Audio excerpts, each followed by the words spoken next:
श्री गणेशाय नमः। ओम गण गणपते नमः। जय श्री गणेश। प्रिय श्रोताओं, आप सभी का इस पावन धार्मिक कथा में हार्दिक स्वागत है। आज हम 15 जुलाई 2026 बुधवार के शुभ दिन का संपूर्ण पंचांग, शुभ मुहूर्त, सूर्य उदय और सूर्यास्त का समय, बुधवार व्रत का महत्व, भगवान श्री गणेश एवं बुध देव की पूजा विधि तथा बुधवार व्रत से जुड़ी एक प्राचीन पौराणिक कथा का विस्तृत वर्णन सुनाएंगे। यदि आप श्रद्धा और विश्वास के साथ इस कथा को अंत तक सुनेंगे तो भगवान श्री गणेश की कृपा आपके जीवन में बुद्धि, विवेक, सुख, समृद्धि और मंगल का संचार करे, यही हमारी प्रार्थना है। आज आषाढ़ मास शुक्ल पक्ष की प्रतिपदा तिथि प्रातः से लगभग 11:51 तक रहेगी। इसके बाद द्वितीया तिथि प्रारंभ होगी। आज का नक्षत्र पुष्य है जो रात्रि लगभग 9:46 तक रहेगा। इसके बाद आश्लेषा नक्षत्र प्रारंभ होगा। आज प्रातः लगभग 8:04 तक हर्षण योग रहेगा। इसके बाद ब्रज योग प्रारंभ होगा। आज वव करण लगभग 11:51 तक रहेगा। इसके बाद पालव करण प्रारंभ होगा। सूर्य उदय और सूर्यास्त। आज सूर्य उदय प्रातः लगभग 5:37 पर तथा सूर्यास्त साय लगभग 7:16 पर होगा। ब्रह्म मुहूर्त प्रातः लगभग 4:11 से और 4:52 तक रहेगा। अमृत काल साय लगभग 4 बजे से 5:27 तक रहेगा। राहु काल दोपहर 12:26 से 2:09 तक रहेगा। इस समय नए शुभ कार्य आरंभ करने से बचना उचित माना जाता है। सनातन धर्म में बुधवार भगवान श्री गणेश और बुध ग्रह को समर्पित माना जाता है। भगवान गणेश विघ्नों का नाश करने वाले, बुद्धि के दाता और शुभ कार्यों के प्रथम पूज्य देव है। इसलिए किसी भी शुभ कार्य से पहले सबसे पहले श्री गणेश जी का स्मरण किया जाता है। बुध ग्रह को वाणी, बुद्धि, व्यापार, शिक्षा, तर्क, लेखन और संचार का कारण माना गया है।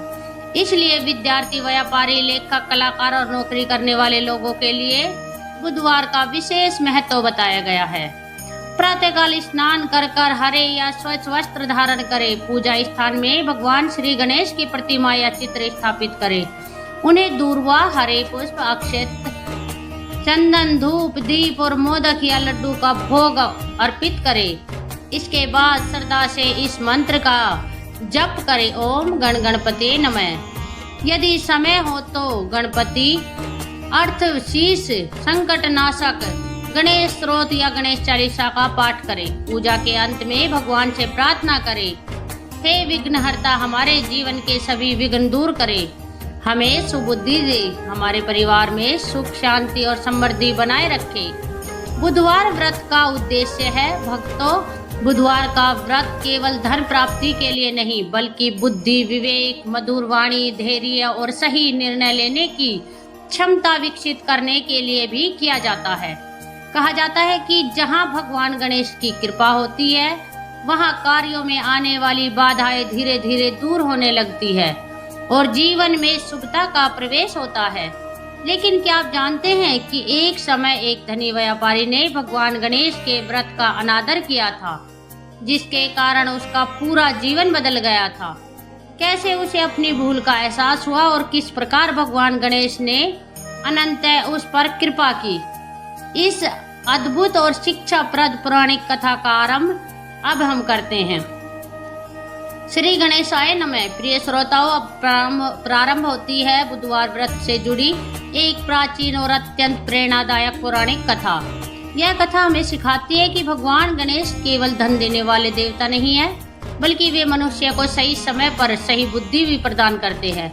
जब मनुष्य अहंकार में आकर धर्म और मर्यादा को भूल जाता है तब भगवान उसे जीवन का सच्चा मार्ग दिखाते हैं। बहुत समय पहले की बात है। एक समृद्ध नगर में धर्मदास नाम का एक प्रसिद्ध व्यापारी रहता था। उसका व्यापार दूर दूर के राज्यों तक फैला हुआ था। उसके गोदाम अनाज, वस्त्र, सोना, चांदी और बहुमूल्य वस्तुओं से भरे हुए थे। नगर के लोग उसकी समृद्धि देखकर आश्चर्य करते थे, लेकिन उसके जीवन में एक बड़ी कमी थी। वह अपने घर पर अत्यधिक गर्व करता था। धीरे धीरे उसके मन में यह विचार बैठ गया कि उसकी सफलता केवल उसकी बुद्धि और परिश्रम का परिणाम है। उसने भगवान का स्मरण करना लगभग छोड़ दिया। उसकी पत्नी सुमित्रा इसके विपरीत अत्यंत धार्मिक और विनम्र थी। वह प्रत्येक बुधवार भगवान श्री गणेश का व्रत रखती, दुर्वा अर्पित करती, मोदक का भोग लगाती और गणेश जी से पूरे परिवार के मंगल की प्रार्थना करती। एक दिन उसने अपने पति से कहा, स्वामी कल बुधवार है, कृपया एक दिन व्यापार से थोड़ा समय निकालकर भगवान गणेश की पूजा कर लीजिए। प्रथम पूज्य देव का आशीर्वाद जीवन में सदैव शुभ फल देता है। धर्मदास हंस पड़ा। वह बोला, मेरी सफलता मेरी मेहनत से है, पूजा पाठ से नहीं। यदि केवल पूजा से धन मिलता तो संसार के सभी लोग धनी होते। सुमित्रा ने शांत स्वर में कहा, मैं धन की नहीं, भगवान के आशीर्वाद की बात कर रही हूँ। जब ईश्वर की कृपा होती है तब परिश्रम भी सफल होता है। लेकिन व्यापारी ने उसकी बात पर ध्यान नहीं दिया। कुछ दिनों बाद उसे दूसरे राज्य में एक बड़ा व्यापारिक सौदा करने का अवसर मिला। यात्रा पर निकलने की तैयारी होने लगी। संयोग से यात्रा का दिन भी बुधवार ही था। सुमित्रा ने विनम्रता से कहा, आज बुधवार है, यदि संभव हो तो यात्रा कल कर लीजिए। पहले भगवान गणेश का पूजन कर लीजिए, फिर शुभ कार्य आरंभ कीजिए। व्यापारी ने कहा, व्यापार अवसर देखकर किया जाता है, तिथि देखकर नहीं। यदि मैं एक दिन रुक गया तो बहुत बड़ा लाभ हाथ से निकल जाएगा। उसने भगवान गणेश का स्मरण किए बिना ही यात्रा आरंभ कर दी। रास्ते में उसकी पत्नी बार बार मन ही मन प्रार्थना करती रही, हे विघ्नहर्ता, यदि मेरे पति से भूल हुई है तो उसे दंड मत दीजिए, उन्हें सुबुद्धि दीजिए और सुरक्षित वापस घर लौटाइए। उधर व्यापारी अपने सेवकों और बैलगाड़ियों के साथ घने जंगल से होकर आगे बढ़ रहा था।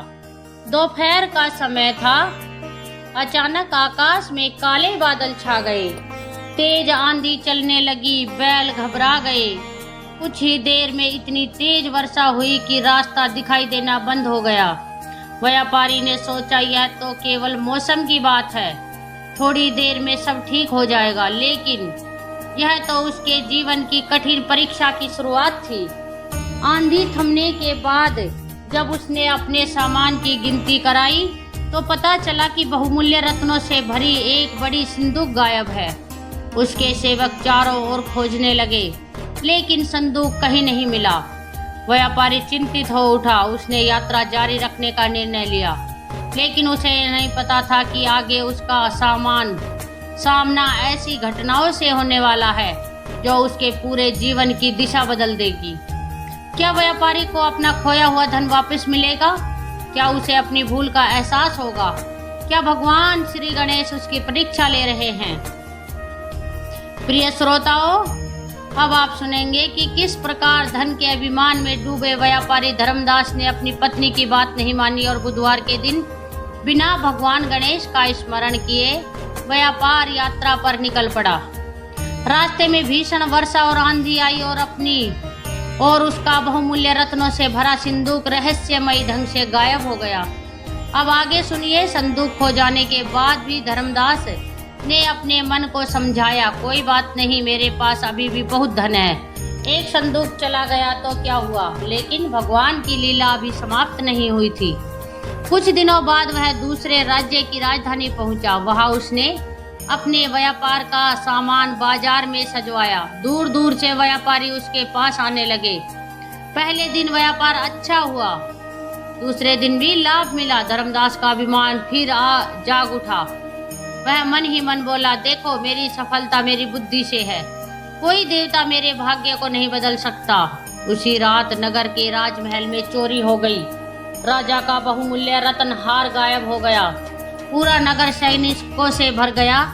हर आने जाने वाले व्यापारी की तलाशी ली जाने लगी।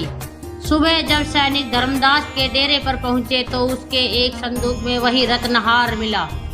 धर्मदास स्तंभ रह गया। वह बार बार कहने लगा, यह हार मेरा नहीं है, मैंने इसे कभी देखा भी नहीं। लेकिन किसी ने उसकी बात पर विश्वास नहीं किया। सैनिक उसे पकड़कर राज दरबार में ले गए। राजा ने कठोर स्वर में पूछा, सच सच बताओ, क्या तुमने यह रत्नहार चुराया है? धर्मदास ने हाथ जोड़कर उत्तर दिया, महाराज मैं निर्दोष हूँ, मैं व्यापारी हूँ, चोर नहीं। मुझे नहीं पता यह हार मेरे संदूक में कैसे आया।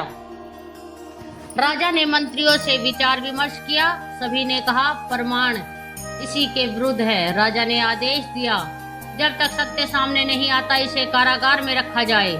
कुछ ही क्षण में वह धनवान व्यापारी, जिसके पास कभी असंख्य नौकर चाकर थे, लोहे की सलाखों के पीछे बैठा था। कारागार की ठंडी भूमि पर बैठा धर्मदास पहली बार अपने जीवन के बारे में सोचने लगा। उसे अपनी पत्नी की बात याद आने लगी। उसे याद आया कि कैसे उसने भगवान गणेश की पूजा का उपहास किया था। उसकी आंखों से आंसू बहने लगे। वह बोला, हे विघ्नहर्ता गणेश, यदि मेरे अहंकार में कोई भूल की है तो मुझे क्षमा कर दीजिए। मैं निर्दोष हूँ। यदि आप चाहे तो एक ही क्षण में मेरी रक्षा कर सकते हैं। उधर उसके नगर में उसकी पत्नी सुमित्रा को जब यह समाचार मिला तो उसके पैरों तले जमीन खिसक गई। उसने रोना धोना नहीं किया, उसने किसी को दोष नहीं दिया। वह सीधे भगवान गणेश के मंदिर पहुंची। उसने दीपक जलाया, दुर्वा अर्पित की, मोदक का भोग लगाया और हाथ जोड़कर बोली, हे प्रथम पूज्य देव, मेरे पति से भूल हुई है। उन्होंने आपके महत्व को नहीं समझा, लेकिन आप तो करुणा के सागर है। कृपा करके उन्हें सही मार्ग दिखाइएगा। यदि यह सब उनकी बुद्धि को जागृत करने के लिए आपकी लीला है तो उसे सुबुद्धि भी दीजिए। उसने उसी दिन से लगातार बुधवार व्रत का संकल्प लिया। हर बुधवार वह उपवास करती, गणेश चालीसा का पाठ करती और गरीबों को भोजन कराती। इधर कारागार में बैठे धर्मदास का अहंकार धीरे धीरे समाप्त हो रहा था। पहली बार उसने अनुभव किया कि धन, पद और प्रतिष्ठा एक क्षण में छीन हो सकते हैं, लेकिन भगवान का सहारा कभी नहीं छूटता। उसी रात राजा ने एक अद्भुत सौपन देखा। सौपन में एक दिव्य प्रकाश प्रकट हुआ। उस प्रकाश के मध्य विशाल स्वरूप वाले गज मुख, एक दंत, चार भुजाओं से सुशोभित भगवान श्री गणेश विराजमान थे। उनके हाथों में पास, अंकुश, मोदक और वरद मुद्रा शोभा दे रही थी। भगवान ने राजा से कहा, राजन, जिस व्यापारी को तुमने बंदी बनाया है वह निर्दोष है। उसके जीवन में जो कुछ घट रहा है वह उसके अहंकार को दूर करने के लिए एक शिक्षा है। प्रातःकाल सत्य स्वयं तुम्हारे सामने प्रकट होगा। इतना कहकर भगवान अंतर ध्यान हो गए। राजा घबरा कर उठ बैठा। क्या यह केवल सौपन था या वास्तव में स्वयं भगवान श्री गणेश ने उसे दर्शन दिए थे? प्रातःकाल दरबार में ऐसा कौन सा चमत्कार होने वाला था? प्रातःकाल होते ही राजा ने राजसभा बुलाने का आदेश दिया। दरबार में मंत्री, सेनापति, सैनिक और नगर के प्रतिष्ठित लोग उपस्थित हो गए। व्यापारी धर्मदास को भी कारागार से लाकर सभा के बीच खड़ा कर दिया गया। व्यापारी धर्मदास को भी कारागार से लाकर सभा के बीच खड़ा कर दिया गया। राजा के मन में रात का सौपन बार बार घूम रहा था। उन्होंने सैनिकों से कहा, इस मामले की एक बार फिर पूरी जांच की जाए। कोई भी बात छुपनी नहीं चाहिए। सैनिकों ने महल के प्रत्येक प्रहरी से पूछताछ शुरू की। उसी समय एक वृद्ध प्रहरी कांपते हुए दरबार में आया। उसने राजा को प्रणाम किया और बोला, महाराज, मुझसे बहुत बड़ी भूल हो गई है। राजा ने पूछा, सच बताओ, क्या बात है? वृद्ध प्रहरी ने कहा, कल रात भय के कारण मैं कुछ नहीं बोल पाया। मैंने अपनी आंखों से देखा था कि महल का एक कर्मचारी चोरी करके भागा था। उसने अंधेरे का लाभ उठाकर रतनहार व्यापारी के सामान में छुपा दिया और स्वयं नगर से भाग निकला। राजा ने तुरंत उस कर्मचारी को पकड़ने का आदेश दिया। कुछ ही घंटे में सैनिक उसे पकड़कर दरबार में ले आए। कठोर पूछताछ के बाद उसने अपना अपराध स्वीकार कर लिया। वह बोला, महाराज, लालच में आकर मैंने ही रत्नहार चुराया था। मुझे लगा कि यदि यह हार किसी बाहरी व्यापारी के सामान में रख दूंगा तो कोई मुझ पर संदेह नहीं करेगा। पूरा दरबार स्तंभ रह गया। राजा तुरंत अपने सिंहासन से उठे और धर्मदास के पास आकर बोले, व्यापारी, तुम सचमुच निर्दोष हो। हमने बिना पूरी सच्चाई जाने तुम्हें कष्ट दिया, इसके लिए हमें खेद है। उन्होंने अपने हाथों में से धर्मदास की बेड़ियां खुलवाई और सम्मान पूर्वक उसे मुक्त कर दिया। धर्मदास की आंखों में आंसू आ गए, लेकिन इस बार वे दुख के नहीं बल्कि आत्मग्लानि के आंसू थे। उसने मन ही मन कहा, हे विघ्नहर्ता, यदि आपकी कृपा न होती तो मैं जीवन भर अपराधी कहलाता। मैंने अहंकार में आपकी महिमा को नहीं समझा। राजा ने उसे सम्मान के साथ वस्त्र, स्वर्ण मुद्राएं और बहुमूल्य उपहार देकर विदा किया। धर्मदास जब अपने नगर लौटा तो उसने सबसे पहले अपने घर नहीं गया, वह सीधे भगवान श्री गणेश के मंदिर पहुंचा। मंदिर में प्रवेश करते ही उसकी आंखें भर आई। वह भगवान के चरणों में गिर पड़ा और बोला, हे गणनायक, मैंने अपने धन और बुद्धि का अपमान किया। मैं भूल गया था कि मनुष्य चाहे कितना भी सामर्थ्य क्यों न हो, ईश्वर की कृपा के बिना उसका एक भी कार्य सफल नहीं हो सकता। उसी समय उसकी पत्नी सुमित्रा भी मंदिर में पहुंची। उसने अपने पति को भगवान के चरणों में रोते देखा। वह समझ गई कि भगवान ने उसकी प्रार्थना सुन ली है। धर्मदास ने पत्नी से कहा, आज मुझे समझ में आ गया कि सच्चा धन सोना चांदी नहीं बल्कि भगवान पर विश्वास है। तुमने मुझे बहुत समझाया, लेकिन मैं अहंकार में अंधा हो गया था। सुमित्रा ने मुस्कुरा कर कहा, स्वामी, भगवान अपने भक्तों को कभी नहीं छोड़ते। कभी कभी वे हमें कठिन अनुभवों के माध्यम से सही मार्ग भी दिखाते हैं। उस दिन धर्मदास ने संकल्प लिया कि अब वह प्रत्येक बुधवार भगवान श्री गणेश का व्रत करेगा, धर्म के मार्ग पर चलेगा और अपनी आय का एक भाग सदैव दीन दुखियों की सेवा में लगाएगा। धीरे धीरे उसका व्यापार फिर से बढ़ने लगा, लेकिन इस बार उसके जीवन में एक बड़ा परिवर्तन आ चुका था। अब उसके साथ धन के साथ साथ विनम्रता भी थी, समृद्धि के साथ सेवा भी थी और बुद्धि के साथ भगवान के प्रति अटूट श्रद्धा भी थी।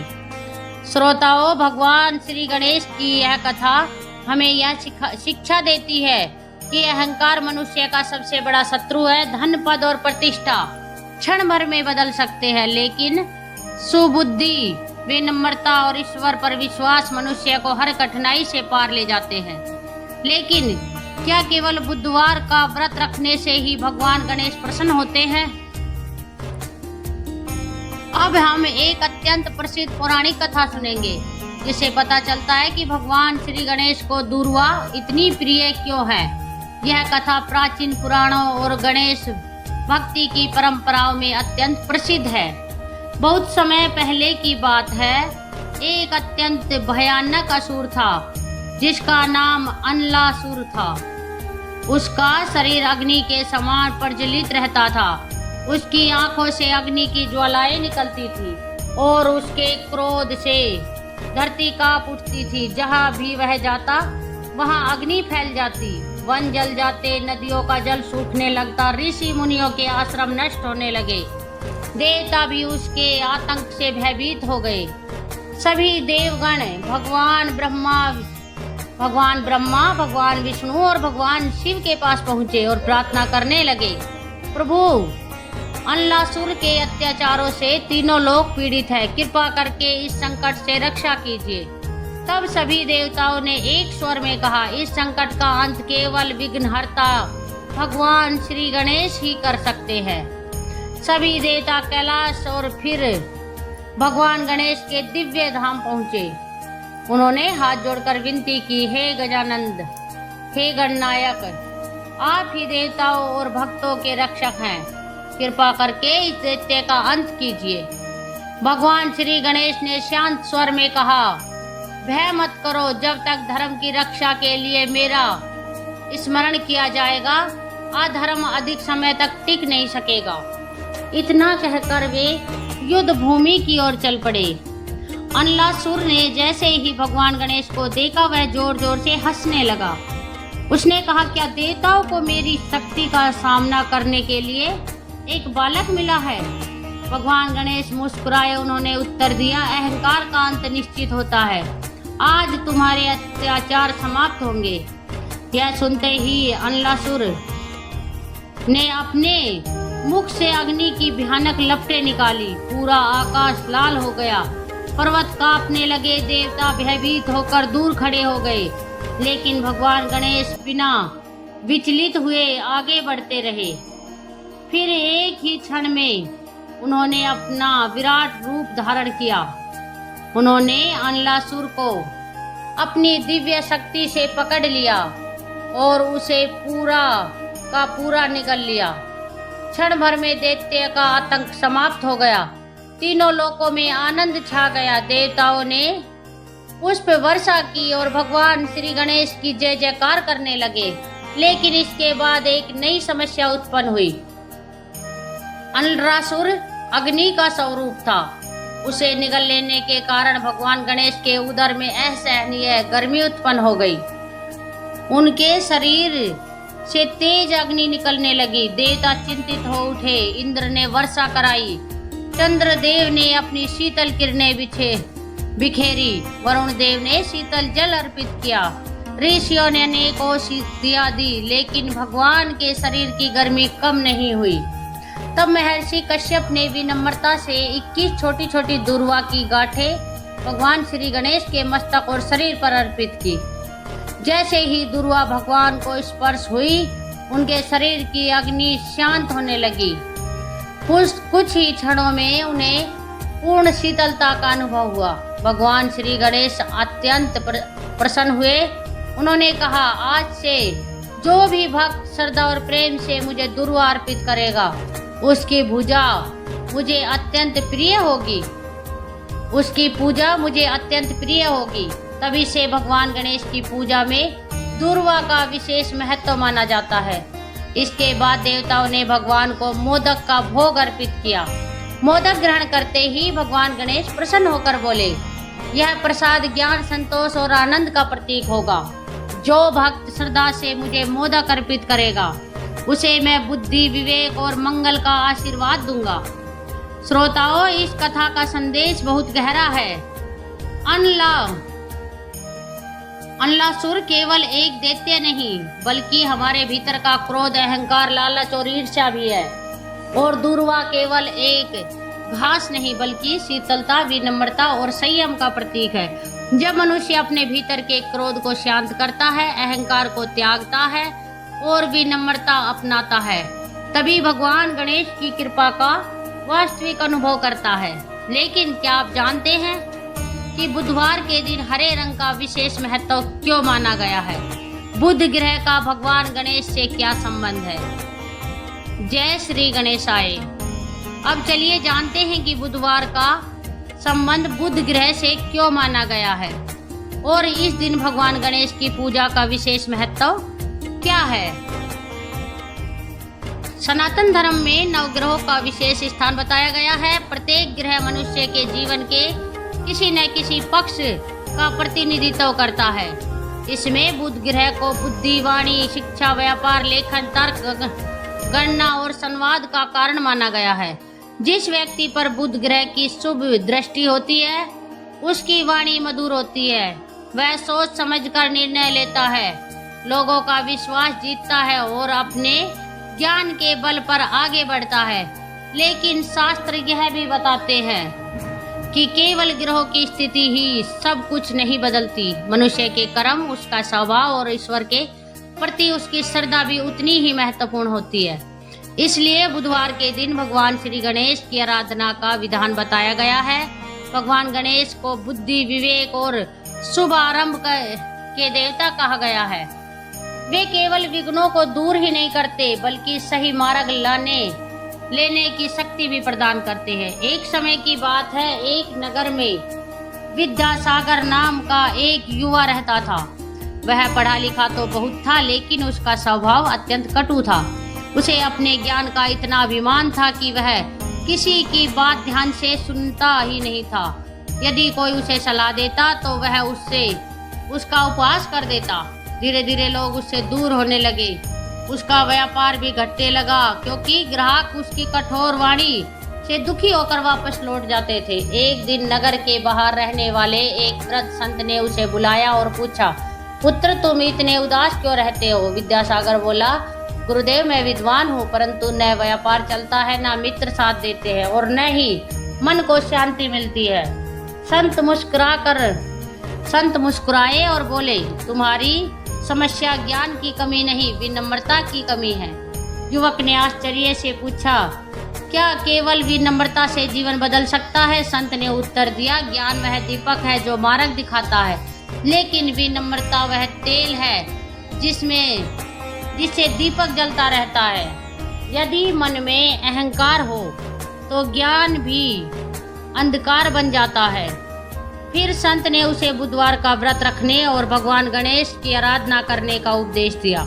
उन्होंने कहा, हर बुधवार प्रातः स्नान करके भगवान गणेश को दुर्वा अर्पित करो, ओम गण गणपते नमः मंत्र का जप करो, किसी विद्यार्थी को पुस्तक दान करो या किसी जरूरतमंद की सहायता करो, और सबसे महत्वपूर्ण बात, अपनी वाणी को मधुर बनाओ। विद्यासागर ने श्रद्धा पूर्वक यह नियम अपना लिया। पहले बुधवार उसने गणेश मंदिर जाकर पूजा की, दूसरे बुधवार उसने एक निर्धन बालक को पढ़ाई में की पुस्तक दी और तीसरे बुधवार उसने अपने पुराने शत्रु से क्षमा मांगी। चौथे बुधवार उसने अपने कर्मचारियों से प्रेम पूर्वक व्यवहार करना शुरू कर दिया। धीरे धीरे उसके जीवन में आश्चर्यजनक परिवर्तन होने लगा। उसके व्यापार में वृद्धि होने लगी, लोग उसकी प्रशंसा करने लगे, उसके घर का वातावरण भी सुखद हो गया। कुछ महीनों बाद वह फिर संत के पास पहुंचा और बोला, गुरुदेव अब मुझे समझ में आ गया है कि भगवान गणेश केवल धन नहीं देते बल्कि सही सोच भी देते हैं। संत ने कहा, यही बुधवार व्रत का वास्तविक फल है। जब मनुष्य की बुद्धि निर्मल होती है तो उसके निर्णय भी शुभ होने लगते हैं। श्रोताओं, इस कथा का संदेश यही है कि भगवान गणेश की पूजा केवल सफलता पाने के लिए नहीं बल्कि समृद्धि, संयम, मधुर वाणी और विनम्रता प्राप्त करने के लिए भी की जाती है। जिस घर में कटु वचन नहीं होते, जहाँ परस्पर सम्मान होता है और जहाँ ईश्वर का स्मरण होता है, वहाँ सुख और शांति स्वयं आने लगते हैं। लेकिन क्या आप जानते हैं कि भगवान गणेश का एक दंत रूप क्यों कहा गया है? अब आइए जानते हैं कि कोई श्रद्धालु लगातार बुधवार का व्रत करता है तो उसका उद्यापन किस प्रकार करना चाहिए और भगवान श्री गणेश की कृपा प्राप्त करने के लिए किन बातों का ध्यान रखना चाहिए। शास्त्रों के अनुसार अनेक श्रद्धालु 11, 21, 31 या 51 बुधवार का व्रत रखते हैं। व्रत पूर्ण होने पर भगवान गणेश के प्रति कृतज्ञता व्यक्त करने के लिए उद्यापन किया जाता है। उद्यापन के दिन प्रातःकाल ब्रह्म मुहूर्त में उठकर स्नान करें। यदि संभव हो तो हरे या पीले रंग के स्वच्छ वस्त्र धारण करें। घर के मंदिर या पूजा स्थान को साफ करके भगवान गणेश की प्रतिमा या चित्र स्थापित करें। एक चौकी पर स्वच्छ वस्त्र बिछाकर गणेश जी का विराजमान करें। फिर क्रमशः जल, अक्षत्र, चंदन, दूर्वा, हरे पुष्प, धूप, दीप और नैवेद्य अर्पित करें। भोग में मोदक, बेसन के लड्डू, बूंदी के लड्डू, गुड़, नारियल या मौसमी फल अर्पित किया जा सकता है। पूजा के समय श्रद्धा पूर्वक इस मंत्र का जाप करें, ओम गण गणपते नमः। यदि समय हो तो गणेश चालीसा, संकट नाशक गणेश स्तोत्र अथवा गणपति अर्थ शीर्ष का पाठ करें। श्रोताओं, बुधवार के दिन दान का विशेष महत्व बताया गया। अपनी सामर्थ्य के अनुसार हरी मूंग का दान, हरे वस्त्र का दान, गौ को हरा चारा खिलाना, निर्धन विद्यार्थियों को पुस्तक या लेखन सामग्री देना, भूखे व्यक्तियों को भोजन कराना, पक्षियों के लिए दाना और जल रखना, इन कार्यों को अत्यंत शुभ माना गया है। लेकिन याद रखिए, दान कभी दिखावे के लिए नहीं होना चाहिए। दान तभी पुण्यदायक होता है जब उसमें करुणा और सेवा का भाव हो। एक बार एक छोटा बालक प्रतिदिन मंदिर जाता था। उसके पास न मिठाई थी न धन। वह केवल रास्ते से एक छोटी सी दुर्वा तोड़कर भगवान गणेश को अर्पित करता और कहता, प्रभु मेरे पास देने के लिए यही है। मंदिर का पुजारी यह देखकर मुस्कुराता था। एक दिन उसने पूछा, बेटा तुम केवल दुर्वा ही क्यों लाते हो? बालक बोला, महाराज मेरी माँ कहती है कि भगवान भावना देखते हैं, वस्तु नहीं। उसी रात पुजारी ने सपन में भगवान गणेश के दर्शन किए। भगवान ने कहा, उस बालक की एक दुर्वा मुझे उन अनेक भोगों से अधिक प्रिय है जिसमें केवल दिखावा है। सुबह होते ही पुजारी ने उस बालक को गले से लगा लिया। कथा का संदेश है, प्रिय श्रोताओं, इस संसार में भगवान को प्रभावित करने के लिए बड़े बड़े उपहारों की आवश्यकता नहीं होती। यदि मन में श्रद्धा हो, यदि वाणी में मधुरता हो, यदि व्यवहार में विनम्रता हो, यदि जीवन में सत्य और सेवा हो, तो वही सबसे बड़ी पूजा है। भगवान गणेश विघ्नों को दूर करते हैं। जब मनुष्य स्वयं भी धर्म, सदाचार और परिश्रम के मार्ग पर चलता है। अंतिम प्रार्थना, आइए हम सब मिलकर भगवान गणेश से प्रार्थना करें। हे विघ्नहर्ता, हे एकदंत, हे लंबोदर, हे गजानन, हमारे जीवन के सभी विघ्न दूर कीजिए। हमें सुबुद्धि, विवेक और संयम प्रदान कीजिए। हमारी वाणी को मधुर बनाइए। हमारे परिवार में प्रेम, सुख और शांति बनाए रखिए। विद्यार्थी को ज्ञान, व्यापारियों को सत्यनिष्ठा, गृहस्थों को समृद्धि और सभी भक्तों को आपकी अटूट भक्ति प्रदान कीजिए। हमें ऐसा जीवन दीजिए जिसमें अहंकार नहीं, सेवा हो, लोभ नहीं, संतोष हो, क्रोध नहीं, करुणा हो और हर कार्य से पहले आपके पावन नाम का स्मरण हो। प्रिय भक्तों, बुधवार व्रत का अत्यंत भावपूर्वक समापन, श्री गणेश की पूजा आपको यह कैसी लगी कमेंट बॉक्स में जरूर बताएं। कथा अच्छी लगी हो तो चैनल को लाइक करें, सब्सक्राइब करें और अपने दोस्तों के साथ शेयर करना ना भूलें।